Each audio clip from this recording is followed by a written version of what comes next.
Welcome back to digital vision YouTube channel. இன்றைக்கி நம்ம என்ன வீடியோ பார்க்க போகிறோம் அப்படின்னா, ஆஃப் பேஜ் ஆப்டிமைசேஷனை பற்றின ஒரு டுட்டோரியல் தான் பார்க்க போகிறோம். இந்த வீடியோ சம்மந்தமான ஏதாவது டவுட் இருந்தால் அப்படின்னா நீங்கள் கமெண்ட் பாக்ஸில் கமெண்ட் பண்ணுங்கள். கண்டிப்பாக அதை பேஸ் பண்ணி நான் வீடியோ போடுறேன். இன்னும் நீங்கள் நம்ம சேனலை சப்ஸ்கிரைப் பண்ணணும்னா சப்ஸ்கிரைப் பண்ணிக்கங்க, கூடவே பெல் ஐக்கனை ப்ரெஸ் பண்ணிக்கங்க.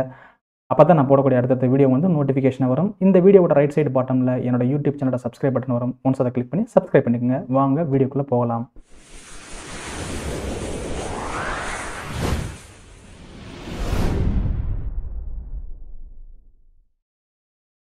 இன்றைக்கி நம்ம பார்க்கக்கூடிய SEO ஆஃப் பேஜ் டெக்னிக் என்னென்னு பார்த்தீங்கன்னாக்கும் PPT and PDF submission.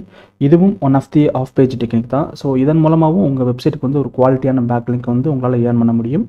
So இந்த பிபிடி அண்ட் பிடிஎஃப் சப்மிஷனில் நம்ம எதெல்லாம் டிஸ்கஸ் பண்ணலாம் அப்படின்னா, first PPT and PDF submission என்ன, எப்படி வந்து ஒரு பிபிடி அல்லது பிடிஎஃப் ஃபைல்ஸை வந்து க்ரியேட் பண்ணுறது, தென் அது எப்படி வந்து ஒரு பிபிடி அல்லது பிடிஎஃப் சப்மிஷன் சைட்டில் போய்ட்டு நம்ம பப்ளிஷ் பண்ணுறது, இதோட பெனிஃபிட்ஸில் என்ன, இதை பற்றி தான் நம்ம பார்க்க போகிறோம். ஃபஸ்ட்டு பிபிடி அண்ட் பிடிஎஃப் சப்மிஷன்னா என்ன அப்படின்னா, உங்கள் வெப்சைட்டோட கண்டென்ட்டை பிபிடியோ அல்லது பிடிஎஃப் ஃபார்மேட்லேயோ நீங்கள் கன்வெர்ட் பண்ணி அதை வந்து பிபிடி சப்மிஷன் சைட்டில் நீங்கள் அப்லோட் பண்ணீங்க அப்படின்னா, அங்கேருந்து உங்களுக்கு ரிலவெண்ட்டான டிராஃபிக்கும் கிடைக்கும், ப்ளஸ் அங்கேருந்து ஒரு குவாலிட்டியான பேக் லிங்க்கும் கிடைக்கும். ஒன்ஸ் அந்த வெப்சைட்லேருந்து ஒரு குவாலிட்டியான டூ ஃபாலோ லிங்க் உங்களுக்கு கிடச்சிச்சு அப்படின்னா, ஆட்டோமேட்டிக்காக உங்கள் வெப்சைட்டோட டொமைன் அத்தாரிட்டி இன்க்ரீஸ் ஆகும். ஒன்ஸ் உங்கள் வெப்சைட்டோட டொமைன் அத்தாரிட்டி இன்க்ரீஸ் ஆச்சுனாக்கும் ஆட்டோமேட்டிக்காக உங்கள் வெப்சைட்டோட ரேங்க்கும் இன்க்ரீஸ் ஆகும். ரைட்டுங்களா? ஃபஸ்ட் இந்த பிபிடி அண்ட் பிடிஎஃப் சப்மிஷன்னா என்ன அப்படின்றத இன்டெப்த்தாக பார்க்கலாம். PPT or PDF submission is one of the off page SEO technique. It helps you get a quality back link and relevant traffic to your website. ரைட்டுங்களா? So இதன் மூலமாகவும் உங்கள் வெப்சைட்டுக்கு வந்து ஒரு குவாலிட்டியான டிராஃபிக் அண்ட் குவாலிட்டியான பேக் லிங்க் வந்து கிடைக்கும் பண்ணுறாங்க. It helps to promote your content in a PPT or PDF format on PPT submission site. ரைட்டுங்களா? ஃபஸ்ட்டு உங்கள் கண்டென்ட் ரைட்டுங்களா, உங்கள் வெப்சைட் கண்டென்ட்டை எய்தர் பிபிடியோ அல்லது பிடிஎஃப் ஃபார்மேட்டையும் நீங்கள் என்ன பண்ணுங்கள், ஃபஸ்ட்டு கன்வெர்ட் பண்ணிக்கோங்க. கன்வெர்ட் பண்ணிவிட்டு அங்கே வந்து உங்கள் வெப்சைட்டோட லிங்க் ரைட்டுங்களா, இல்லை அந்த பர்டிகுலர் போஸ்ட் ஆர் பேஜோட லிங்க் நீங்கள் அங்கே சப்மிட் பண்ணீங்க அப்படின்னா, ஒன்ஸ் அந்த பர்டிகுலர் பிபிடியோ அல்லது பிடிஎஃப்யோ கூகுள் சர்ச் என்ஜின் வந்து கிரால் பண்ணுறப்போ அந்த லிங்க்கையும் கிரால் பண்ணும். ரைட்டுங்களா? அப்படி லிங்க் கிரால் பண்ணுறப்போ ஒருவேளை அந்த பர்டிகுலர் பிபிடி அல்லது பிடிஎஃப் சப்மிஷன் வெப்சைட் வந்து ஒரு டூ ஃபாலோ பேக் லிங்க் கொடுக்குற வெப்சைட்டாக இருந்தது அப்படின்னா, உங்களுக்கு வந்து அந்த பர்டிகுலர் வெப்சைட்லேருந்து ஒரு டூ ஃபாலோ பேக் லிங்க் கிடைக்கும்னு சொல்கிறாங்க. ரைட்டுங்களா? இது எப்படி வந்து ஃபஸ்ட்டு பிடிஎஃப் ஃபைலோ அல்லது பிபிடி ஃபைலோ கிரியேட் பண்ணுறது அப்படின்னா, ஃபஸ்ட்டு வந்து prepare the quality content in PPT or PDF format. So எடுத்த உடனே உங்களுக்கு பிடிஎஃப் ஃபார்மேட்டில் கிரியேட் பண்ண முடியாது. அதனால் ஃபஸ்ட்டு நீங்கள் என்ன பண்ணலாம், பிபிடி ஃபார்மேட்டில் கிரியேட் பண்ணிவிட்டு அதை வந்து என்ன பண்ணிக்கலாம், நீங்கள் பிடிஎஃபாக கன்வெர்ட் பண்ணிக்கலாம். ஸோ அதுக்கு நிறைய டூல்ஸ் அவைலபிளாக இருக்குது. ரைட்டுங்களா? ஸோ நான் யூஸ் பண்ணுற டூல்ஸ் எதுன்னு பண்ணிங்களாக்கும் ஐ லவ் பிடிஎஃப் அப்படின்னு சொல்லிட்டு ஒரு ஃப்ரீ ரிசோர்ஸ் இருக்குது. ரைட்டுங்களா? ஐ லவ் பிடிஎஃப் அப்படின்னு சொல்லி டைப் பண்ணுங்கள், கூகுளில் டைப் பண்ணிங்களாக்கும் இதுவே என்ன பண்ணும் அப்படின்னா, பிபிடியை வந்து பிடிஎஃபாவோ இல்லை பிடிஎஃப் வந்து பிபிடியாவோ கன்வெர்ட் பண்ணும். ரைட்டுங்களா? ஸோ ஜஸ்ட் இதை ஓப்பன் பண்ணிக்கோங்க. ஓப்பன் பண்ணிவிட்டு ஸோ இந்த இடத்துல இங்கே லாகின் பண்ணிக்கோங்க. ரைட்டுங்களா? முடிஞ்ச வரைக்கும் லாகின் பண்ணுங்கள். ஏன்னா ஒருவேளை ஒரு லார்ஜ் ஃபைலாக இருக்குது அப்படின்ற பட்சத்தில் நீங்கள் லாகின் பண்ணிங்களாக்கும் உங்களுக்கு அது கன்வெர்ட் ஆகிற சான்ஸ் இருக்குது. இல்லை உங்களோட பிபிடி ஃபைல் வந்து சம் டர்ம்ஸ் ஆஃப் கேபியில் இருக்குது அப்படின்ற பட்சத்தில் இவங்க லாகின் பண்ணாமே நீங்கள் அதை கன்வெர்ட் பண்ணிக்கலாம். நான் இந்த இடத்துல என்ன பண்ணுறேன் அப்படின்னா, power point to PDF conversion இங்கே பார்த்தீங்களா, கிளிக் பண்ணிக்கிறேன். இதை ஜஸ்ட்டு கிளிக் பண்ணிவிட்டு செலக்ட் பவர் பாயிண்ட் ஃபைல் இருக்குது பார்த்தீங்களா, அப்போ நீங்கள் கிரியேட் பண்ண பவர் பாயிண்ட் ஃபைலை இதில் அப்லோட் பண்ணுங்கள். ரைட்டுங்களா? ஜஸ்ட்டு செலக்ட் பண்ணி உங்களோட டெஸ்க்டாப்பில் அல்லது லேப்டாப்பில் எந்த ஃபோல்டரில் உங்கள் ஃபைல் இருக்கோ அதை செலக்ட் பண்ணிக்கோங்க. நான் ஜஸ்ட்டு டெஸ்க்டாப்பில் வச்சுருக்கேன். ரைட்டுங்களா? இதுதான் நான் இன்றைக்கி அப்லோட் பண்ணக்கூடிய பிபிடி ஃபைல். ரைட்டுங்களா? ஜஸ்ட் இதை கிளிக் பண்ணி ஓப்பன் பண்ணிக்கோங்க. ஓப்பன் பண்ணிங்க அப்படின்னா இது இந்த இடத்துல வந்து அட்டாச் ஆக ஆரம்பிச்சிடும் பிபிடி. ரைட்டுங்களா? நெக்ஸ்ட் இந்த பிபிடியை வந்து என்ன பண்ண போகிறேன், நான் பிடிஎஃபாக கன்வெர்ட் பண்ண போகிறேன். அதுக்கு வந்து கன்வெர்ட் டு பிடிஎஃப்னு இருக்கு பார்த்தீங்களா, இதை ஜஸ்ட் கிளிக் பண்ணிக்கோங்க. இதை ஜஸ்ட் கிளிக் பண்ணிங்களாக்கும் இந்த இடத்துல கன்வெர்ட் ஆகும். ரைட்டுங்களா? So converting power point to பிடிஎஃப்னு மாறுது. ஒன்ஸ் ஒரு 1 மினிட் அல்லது 2 மினிட்ஸில் வந்து என்ன ஆகும்னா இது கன்வெர்ட் ஆக ஆரம்பிச்சிடும். ரைட்டுங்களா? அது டிபெண்ட்ஸ் அப்பான் யுவர் ஃபைல் சைஸை பொறுத்து இருக்குது. நீங்கள் டவுன்லோட் பிடிஎஃப் கொடுக்கணும் அவசியம் கிடையாது. ஏன்னா இதுவே ஆட்டோமேட்டிக்காக என்ன ஆகும்னா கன்வெர்ட் பண்ணி உங்களுக்கு கொடுத்துரும். ரைட்டுங்களா? இங்கே பாருங்கள், நான் டவுன்லோட் பிடிஎஃப்னு கொடுக்கவே இல்லை. பட் அதுவே என்ன ஆயிடுச்சு, எனக்கு டவுன்லோட் ஆக ஆரம்பிச்சு. ரைட்டுங்களா? நான் ஸ்டார்ட் டவுன்லோட் கொடுக்குறேன். இதே இப்போ டவுன்லோட் ஆகிடுச்சு. ரைட்டுங்களா? ஜஸ்ட் இதை ஓப்பன் பண்ணுறேன். ஓப்பன் ஃபோல்டர் கொடுத்தீங்க அப்படின்னா இந்த இடத்துல உங்களுக்கு வந்து பிடிஎஃப் ஃபைலாக கன்வெர்ட் ஆயிரும். அப்போது உங்கள்கிட்ட ஒரு பிபிடி ஃபைல் இருந்தது அப்படின்னா அதவே நீங்கள் என்ன பண்ணலாம், பிடிஎஃபை கன்வெர்ட் பண்ணி எந்தெந்த வெப்சைட்லாம் பிடிஎஃப் அக்செப்ட் பண்ணுறாங்களோ அந்த வெப்சைட்டை நீங்கள் என்ன பண்ணலாம், போஸ்ட் பண்ணிக்கலாம். ரைட்டுங்களா? Write a quality content as per the requirement of your PPT அல்லது பிடிஎஃப். எந்த ஒரு ஃபார் எக்ஸாம்பிள் ஒரு பர்டிகுலர் வெப்சைட் பிபிடி மட்டும் தான் அலோவ் பண்ணுறாங்க, இல்லை பர்டிகுலர் வெப்சைட் பிடிஎஃப் ஃபைலை தான் அலோவ் பண்ணுறாங்க பட்சத்தில் அவங்களோட ரெக்யூர்மெண்ட்ஸை பேஸ் பண்ணி நீங்கள் என்ன பண்ணணும், உங்களோட கண்டென்ட் வந்து கிரியேட் பண்ணணும், ரைட்டுங்களா. நெக்ஸ்ட் வந்து always make sure your content fits properly with maximum quality and engagement and information. உங்களோட கண்டென்ட் வந்து பார்த்தீங்கன்னாக்கும் கண்டிப்பாக ஒரு யூஸரை என்கேஜ் பண்ண வைக்கணும், ஒரு குவாலிட்டியான கண்டென்ட்டாக இருக்கணும். நெக்ஸ்ட் வந்து அதில் வந்து இன்ஃபர்மேஷன் இருக்கணும், ரைட்டுங்களா. ஸோ ஒரு பிபிடி ஃபைல் கிரியேட் பண்ணணுன்றதுக்காக சும்மா ஒரு 2-3 ஸ்லைடில் ஒரு கண்டென்ட் கொடுக்குறது, அல்லது ஜஸ்ட் ஒரு 4 ஸ்லைடு மட்டும் போட்டு அதை போய்ட்டு நீங்கள் அப்லோட் பண்ணுறது, அந்த மாதிரி இருக்க வேண்டாம். ஏன்னா எந்த ஒரு ஒர்க் பண்ணாலும் அதில் வந்து ஒரு வேல்யூ கிரியேட் ஆகும், ரைட்டுங்களா. ஒரு யூஸருக்கு வந்து அந்த இடத்துல அதை படித்து பார்த்து ஒரு வேல்யூ கிரியேட் ஆகும். அந்தளவுக்கு என்ன பண்ணுங்கள், உங்கள் வெப்சைட்டோட கண்டென்ட்டை நீங்கள் என்ன பண்ணலாம், அப்லோட் பண்ணி அதை வந்து நீங்கள் என்ன பண்ணலாம், ஜஸ்ட்டு நீங்கள் பிடிஎஃபாக கன்வெர்ட் பண்ணி நீங்கள் சப்மிட் பண்ணலாம். அதர்வைஸ் ஒரு பர்டிகுலர் டாப்பிக்கில் வந்து ஒரு பிபிடி சப்மிட் பண்ணுறீங்க அப்படின்னா அதை பற்றி நிறைய ரிசர்ச் பண்ணுங்கள். ரிசர்ச் பண்ணி அந்த பர்டிகுலர் பிபிடியை ஏன் படிக்கணும், ரைட்டுங்களா. ஃபார் எக்ஸாம்பிள் எஸ்இஓ ஆஃப் பேஜை பற்றி ஒரு பிபிடி எழுதுறீங்கன்னு வச்சுக்கோங்களேன். எஸ்இஓ ஆஃப் பேஜ்னா என்ன, அதனோட டெக்னிக்ஸ் என்னென்னலாம் இருக்குது, எஸ்இஓ ஆஃப் பேஜ் டெக்னிக் மூலமாக நம்மளுக்கு என்னென்ன பெனிஃபிட்லாம் இருக்குது, டூ ஃபாலோ லிங்க்னா என்ன, நோ ஃபாலோ லிங்க்னா என்ன, அதில் இருக்கிற ஒவ்வொரு modules, for example article submission, image submission, infographic submission, guest போஸ்டிங்னா என்ன, then PPT and PDF submission என்ன, வெப் 2.0 சைட்ஸ்னா என்ன, பிஸ்னஸ் லிஸ்டிங்னா என்ன, இதை பற்றி இன்டெப்த்தாக பேசுங்க, ரைட்டுங்களா. ஸோ எந்த ஒரு டாப்பிக்கை எடுத்தாலும் அதை பற்றி இன்டெப்த்தாக ஒரு பிபிடி கிரியேட் பண்ணி அதை வந்து நீங்கள் என்ன பண்ணலாம், பிடிஎஃபாக கன்வெர்ட் பண்ணி சப்மிட் பண்ணுங்கள். ஏன்னா அந்த பிபிடி யாரெல்லாம் படிக்கிறாங்களோ அதை வந்து ஷேர் பண்ணணும் அவங்க, ரைட்டுங்களா. என்கேஜ் ஆகணும், அந்த பர்டிகுலர் கண்டென்ட்டை படித்து பார்த்து ஒரு யூஸர் வந்து என்கேஜ் ஆகணும். அந்த அளவுக்கு குவாலிட்டியான கண்டென்ட்டாக எழுதுங்க. ஏன்னா இந்த பிபிடி சப்மிஷன் மூலம் உங்களுக்கு பேக்லிங்க் எவ்வளோ தான் கிடைச்சாலும் அதை டிராஃபிக்கு வரணும், ரைட்டுங்களா. ஸோ டிராஃபிக் எப்போ வரும்னா அந்த பர்டிகுலர் பிபிடி அவங்க படித்து பார்த்து ஃபைனலாக இருக்கிற உங்கள் ஃபைனல் ஸ்லைடில் இருக்கிற உங்களோட ரெஃபரன்ஸ் லிங்க்கோ அல்லது அந்த இடத்துல வந்து உங்கள் பேஜ் அல்லது போஸ்டோட லிங்க்கோ நீங்கள் கொடுத்துருப்பீங்க பார்த்தீங்களா, அதை கிளிக் பண்ணி அவங்க உங்கள் வெப்சைட்டுக்கு வரணும்.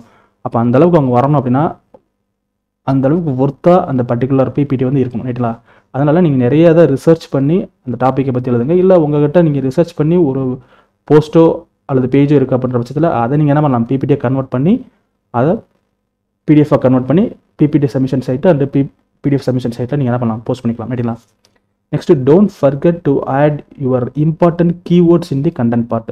ஸோ ஒரு பிபிடி கிரியேட் பண்ணுறப்போ கண்டிப்பாக அதில் எந்த கீவேர்டை பேஸ் பண்ணி நீங்கள் அந்த பிபிடி கிரியேட் பண்ணுறீங்களோ அந்த கீவேர்டை வந்து உள்ளே நீங்கள் இன்சர்ட் பண்ணுங்கள். ஃபார் எக்ஸாம்பிள் நீங்கள் ஆஃப் பேஜ் ஆப்டிமைசேஷனை பற்றி ஒரு பிபிடி எழுதுறீங்க அப்படின்னா ஆஃப் பேஜ் ஆப்டிமைசேஷன் அந்த கீவேர்டை வந்து மெயின் கீவேர்டை வந்து டைட்டில் அண்ட் உள்ளெல்லாம் யூஸ் பண்ணுங்கள், ரைட்டுங்களா. அப்போ தான் அந்த படித்து பார்க்குறவங்களுக்கு வந்து ஓகே இது வந்து ஆஃப் பேஜை பற்றி எழுதியிருக்காங்க அப்படின்றது படித்து பார்க்குற யூஸருக்கும் புரியும். ப்ளஸ் ஒரு சர்ச் இன்ஜினுக்கும் ஓகே இந்த பர்டிகுலர் பிபிடி வந்து எதை பற்றி எழுதிருக்கு அப்படின்றத வந்து புரிஞ்சுக்கணும், ரைட்டுங்களா. ஏன் அப்படி சொல்கிறேன் அப்படின்னா ஒரு பிபிடியை வந்து நீங்கள் ஒரு பிபிடி சப்மிஷன் சைட்டில் அப்லோட் பண்ணிட்டீங்க அப்படின்னா யூஸரும் சரி சர்ச் இன்ஜினும் சரி அதை ரீட் பண்ணுறப்போ புரிஞ்சுக்குவாங்க, ரைட்டுங்களா. ஏன்னா கண்டிப்பாக ஒரு சர்ச் இன்ஜின் வந்து அதை கிரால் பண்ணுறப்போ இது என்ன டைப் ஆஃப் பிபிடி இல்லை என்ன சொல்ல வர்றாங்க, இது என்ன கண்டென்ட் அப்படின்றத புரிஞ்சுக்கணும், ரைட்டுங்களா. எப்போ அப்படின்னா அது கிரால் பண்ணுறப்போ நீங்கள் கொடுத்துருக்க கீவேர்டை பொறுத்து தான். Okay, next add images as per the requirement of the type and topic of your PPT or PDF, ரைட்டுங்களா. ஸோ அதில் வந்து இமேஜஸ் வந்து குவாலிட்டியான இமேஜஸை கொடுங்க. குவாலிட்டியான இமேஜஸ் கொடுக்குறப்ப படித்து பார்க்குறப்ப அந்த யூஸர் வந்து அந்த டாப்பிக்கை புரிஞ்சுக்கிறதுக்கு ட்ரை பண்ணுவாங்க. ஏன்னா நீங்கள் என்ன தான் கண்டென்ட் மூலமாக ஒரு விஷயத்தை நீங்கள் சொல்ல வந்தாலும் அதில் இமேஜஸும் இருந்தது அப்படின்னா கண்டிப்பாக அதை புரிஞ்சுக்குவாங்க, ரைட்டுங்களா. ஓகே இந்த பர்டிகுலர் கண்டென்ட் வந்து எதை பற்றி சொல்ல வர்றாங்க அப்படின்னு சொல்லிட்டு புரிஞ்சுக்குவாங்க. அதனால் நீங்கள் நார்மலாக ஒரு வெப்சைட் கண்டென்ட் எதுனாலும் சரி அங்கே வந்து நீங்கள் இமேஜஸ் இன்ஃபோகிராஃபிக்ஸ்லாம் ஆட் பண்ணிங்க அப்படின்னா அது வந்து உங்களுக்கு ஒரு வேல்யூ ஆடட் மாதிரி தான். இல்லாட்டினா உங்களோட கண்டென்ட் வந்து என்ஹான்ஸ் பண்ணணும், இன்னும் குவாலிட்டி என்ஹான்ஸ் பண்ணணும், ரைட்டுங்களா.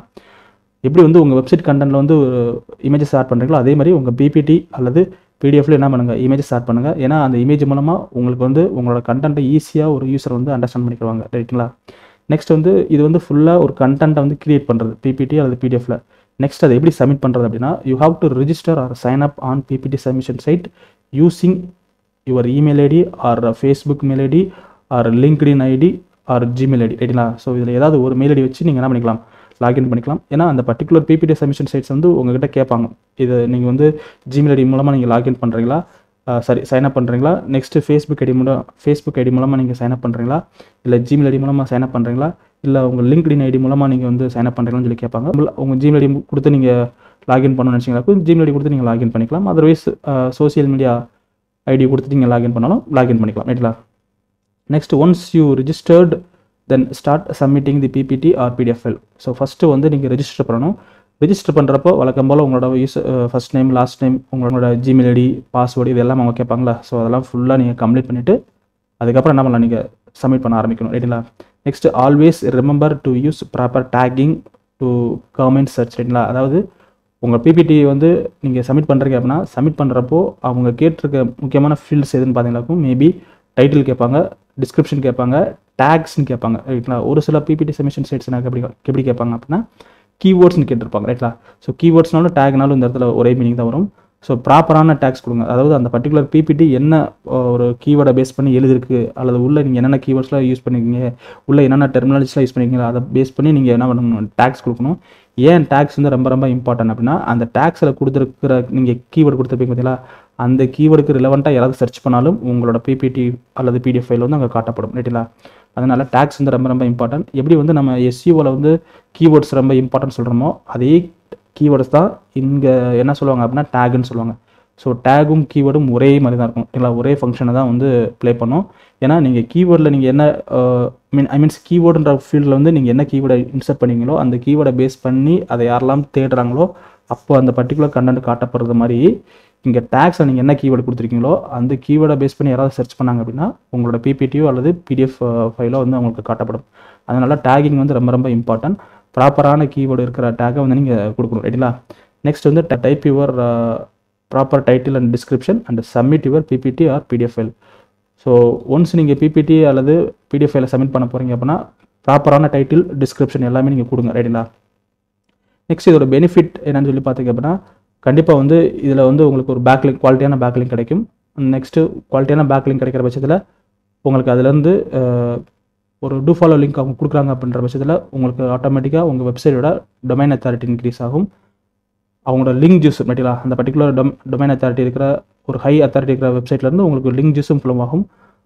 ஒன்ஸ் அது டூ ஃபாலோ லிங்க் இருக்க பட்சத்தில் உங்களுக்கு டொமைன் அத்தாரிட்டி, பேஜ் ரேங்க் இது எல்லாமே இன்க்ரீஸ் ஆகும். உங்கள் வெப்சைட்டோட ரேங்க்கும் இன்க்ரீஸ் ஆகும் ரைட்டுங்களா. ஸோ இதுதான் வந்து ஒரு பிபிடி அல்லது பிடிஎஃப் சப்மிஷனை பற்றின ஒரு சின்ன இன்ட்ரோ. இது எப்படி வந்து ரியலாக பண்ணலாம் ரைட்டுங்களா, லைவாக எப்படி வந்து அப்லோட் பண்ணலாம் அப்படின்றத பார்க்கலாம்.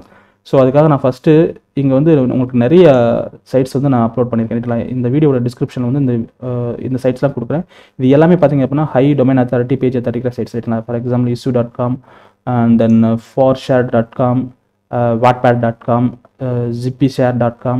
ஸோ இது மாதிரி நிறைய இருக்குது. இது ஒவ்வொன்றா நீங்கள் என்ன பண்ணலாம், கிளிக் பண்ணி ஃபஸ்ட்டு அதில் போய் என்ன பண்ணணும், நீங்கள் ரெஜிஸ்டர் பண்ணணும் ரைட்டுங்களா. ரெஜிஸ்டர் பண்ணிவிட்டு அதுக்கப்புறம் நீங்கள் என்ன பண்ணலாம், உங்களோட பிபிடி ஃபைலையோ அல்லது பிடிஎஃப் ஃபைலையோ நீங்கள் என்ன பண்ணலாம், அப்லோட் பண்ணிக்கலாம் ரைட்டுங்களா. எய்தர் பிபிடி அல்லது பிடிஎஃப். அவங்க சப்போஸ் பிபிடி கேட்குறாங்க அப்படின்னா பிபிடி சப்மிட் பண்ணுங்கள், அல்லது பிடிஎஃப் ஃபைல் கேட்குறாங்க அப்படின்னா பிடிஎஃப் ஃபைலை வந்து நீங்கள் சப்மிட் பண்ணுங்கள் ரைட்டுங்களா. ஃபஸ்ட்டு இப்போ நான் issue.com எடுத்துக்கிறேன். ஸோ அதை ஓப்பன் பண்ணிக்கிறேன் ரைட்டுங்களா. ஓப்பன் பண்ணிவிட்டு ஃபஸ்ட்டு அதில் நீங்கள் ரெஜிஸ்டர் பண்ணியிருந்தீங்க அப்படின்னா டேரெக்டாக உங்களோட யூசர் நேம் பாஸ்வேர்டு கொடுத்து லாகின் பண்ணிக்கலாம். நான் ஆல்ரெடி ரெஜிஸ்டர் பண்ணிக்கனால டேரெக்டாக என்ன போயிடுச்சு, இங்கே என்னோட டேஷ்போர்டு போயிடுச்சு ரைட்டுங்களா. இதில் போய்ட்டு அப்லோடுன்ற ஆப்ஷன் இருக்குது பார்த்தீங்களா, இது அப்லோட் ஆப்ஷனை கிளிக் பண்ணுங்கள். கிளிக் பண்ணிவிட்டு இந்த இடத்துல உங்களோட ஃபைல் வந்து அப்லோட் பண்ணுற மாதிரி இருக்கும். இந்த இடத்துல யுவர் டிரைவ் இருக்குது பார்த்தீங்களா, ஒருவேளை நீங்கள் உங்கள் டிரைவில் வச்சுருந்தாலும் இது அங்கேருந்து அப்லோட் பண்ணிக்கலாம். அதர்வைஸ் கூகுள் டிரைவில் இருந்தாலும் அதில் வந்து அப்லோட் பண்ணிக்கலாம் ரைட்டுங்களா. ஸோ நான் ஜஸ்ட் இன்றைக்கி யுவர் டிரைவ் இருக்குது பார்த்தீங்கன்னா அதை கிளிக் பண்ணிக்கிறேன். கிளிக் பண்ணிவிட்டு என்னோட டெஸ்க்டாப்பில் அந்த ஃபைல் இருக்குது ரைட்டுங்களா. ஸோ அதை ஜஸ்ட்டு கிளிக் பண்ணி நான் ஓப்பன் பண்ணிக்கிறேன். ஓப்பன் பண்ணிங்க அப்படின்னா அது ஃபுல்லாக அப்லோட் ஆக ஆரம்பிச்சிடும். நெக்ஸ்ட் இவங்க என்னென்னலாம் கேட்குறாங்க அப்படின்னா டைட்டில், டிஸ்கிரிப்ஷன் கேட்டிருக்காங்க ரைட்டா. ஸோ இந்த டைட்டில், டிஸ்கிரிப்ஷன், டேக்ஸ்லாம் நான் வந்து ஃபஸ்ட் டைமும் ஒரு நோட் பேடில் நோட் பண்ணி வச்சுருக்கேன். அந்த நோட் பேடில் இருக்கிற எல்லா டீட்டெயிலும் எடுத்து நான் இங்கே பேஸ்ட் பண்ணிக்கிறேன் ரைட்டுங்களா. ஸோ டைட்டில் வந்து இங்கே காப்பி பண்ணி டேரெக்டாக இங்கே நான் பேஸ்ட் பண்ணிக்கிறேன். நெக்ஸ்ட்டு இதோட டிஸ்கிரிப்ஷனும் என்ன பண்ணுறேன், இங்கேருந்து நான் காப்பி பண்ணி பேஸ்ட் பண்ணிக்கிறேன்.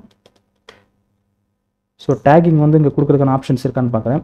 இங்கே எதுவும் கிடையாது. நெக்ஸ்ட்டு உங்களோட பர்டிகுலர் இந்த பிபிடி ஃபைல் வந்து என்ன டைப்பில் இருக்குது அப்படின்னு சொல்லி கேட்குறாங்க. ஸோ ஃபஸ்ட்டு இந்த எரர்லாம் நான் கிளியர் பண்ணிவிட்டு இங்கே வந்து டைப்னு கேட்டிருக்காங்க பார்த்தீங்களா, அது எடிட்டோரியல், ப்ரமோஷன், புக் ஆஃப் அதர்னு கொடுத்துருக்காங்க. ஸோ எடிட்டோரியல் அப்படின்னா magazine, journal, news paper or comic புக்குன்னு கேட்டிருக்காங்க. ஐ மீன்ஸ் இந்த கேட்டகரியில், அதாவது இந்த டைப்பில் வந்து என்னோட பிபிடி வராது. நெக்ஸ்ட்டு ப்ரொமோஷன், மார்க்கெட்டிங்லேயும் வராது. So I can select other ரைட்டுங்களா. செலக்ட் பண்ணிட்டு ஸோ ரிமைனிங் ஆப்ஷன்லாம் வந்து உங்களால் செலக்ட் பண்ணுறதுக்கான ஆப்ஷன்ஸ் வராது. ஏன்னா அதை நீங்கள் கிளிக் பண்ணாலும் இந்த இடத்துல செட் பேக் டைட்னு கொடுத்துருக்காங்க பார்த்தீங்களா, இது வந்து பேக் டைட்டை செலக்ட் பண்ணிக்கலாம். நெக்ஸ்ட்டு டிடெக்டட் லிங்க்ஸ் அப்படின்னு சொல்லி பார்க்குறப்போ இதில் இருக்கிற லிங்க்லாம் வந்து நாங்கள் டிடெக்ட் பண்ணலாமான்னு கேட்குறாங்க. கண்டிப்பாக எஸ்ன்னு கொடுத்தீங்க அப்படின்னா இதை வந்து நீங்கள் அப்கிரேட் பண்ண சொல்லுவாங்க ரைட்டுங்களா. இங்கே பார்த்தீங்களா அப்கிரேட் பண்ண சொல்லுவாங்க. இங்கே நீங்கள் நோ தேங்க்ஸ்னு கொடுத்தாலும் இங்கே ஜஸ்ட் நீங்கள் கிளியர் கொடுத்தீங்கன்னாக்கும் இந்த இடத்துல உங்களுக்கு அந்த லிங்க் ஐ மீன்ஸ் இந்த செக் பாக்ஸில் உள்ள டிக் போயிடும். ஸோ இங்கே இந்த பிபிடியில் இருக்கிற லிங்க்ஸ்லாம் டிடெக்ட் பண்ணணும் அப்படின்னா நீங்கள் என்ன பண்ணணும், இதை அப்கிரேட் பண்ண சொல்லுவாங்க ரைட்டுங்களா. ஸோ ஒருவேளை நீங்கள் அப்கிரேட் பண்ணியிருந்தீங்களாக்கும் இது எடுத்துக்கிடுவாங்க, அப்படி இல்லைனா இது விட்டுருங்க ரைட்டுங்களா. நெக்ஸ்ட்டு அவைலபிலிட்டி வந்து பப்ளிக் கொடுத்துருங்க. ஸோ இது எல்லாம் கொடுத்ததுக்கப்புறம் நீங்கள் என்ன பண்ணலாம், ஜஸ்ட்டு பப்ளிஷ் நவ் கொடுத்துடலாம். அதுக்கு முன்னாடி உங்களோட பிபிடி வந்து ப்ராப்பராக அப்லோட் ஆயிருக்கா அப்படின்றத நீங்கள் செக் பண்ணிக்கோங்க. ஸோ நான் அந்த நெக்ஸ்ட்லாம் நான் கிளிக் பண்ணி பார்க்குறேன். எல்லாமே பெர்ஃபெக்டாக தான் இருக்குது ரைட்டுங்களா. ஸோ எல்லாம் பெர்ஃபெக்டாக இருக்கிற பட்சத்தில் கண்டிப்பாக என்ன பண்ணுறேன்னா இது பப்ளிஷ் நவ்னு கொடுத்துறேன். ஓகே, பப்ளிஷ் நவ் கொடுத்தீங்களாக்கும் இந்த இடத்துல உங்களுக்கு வந்து அந்த யூஆர்எல் கொடுத்துருப்பாங்க. இந்த யூஆர்எல் நீங்கள் காப்பி பண்ணி social media sites, Facebook, Twitter, then LinkedIn எல்லா சோஷியல் மீடியா சைட்லையும் நீங்கள் என்ன பண்ணலாம், ஷேர் பண்ணிக்கலாம் ரைட்டுங்களா. ஸோ இதன் மூலமாக பார்த்தீங்களாக்கும் கண்டிப்பாக உங்களுக்கு வந்து ஒரு டூ ஃபாலோ பேக் லிங்க் அல்லது நோ ஃபாலோ பேக் லிங்க் கிடைக்கும் ரைட்டுங்களா. ஸோ இந்த வீடியோ பற்றின ஏதாவது டவுட் இருந்தது அப்படின்னா நீங்கள் கண்டிப்பாக கமெண்ட் பாக்ஸில் கமெண்ட் பண்ணுங்கள். கண்டிப்பாக அதை பேஸ் பண்ணி நான் வீடியோ போடுறேன். இந்த வீடியோ உங்களுக்கு ரொம்ப பிடிச்சிருந்துச்சுனாக்கும் உங்கள் ஃப்ரெண்ட்ஸ்க்கும் ஷேர் பண்ணுங்கள். நெக்ஸ்ட் வீடியோவில் ஒரு இன்ஃபர்மேட்டிவான விஷயத்தோட உங்களை மீட் பண்ணுறேன். Until that, bye.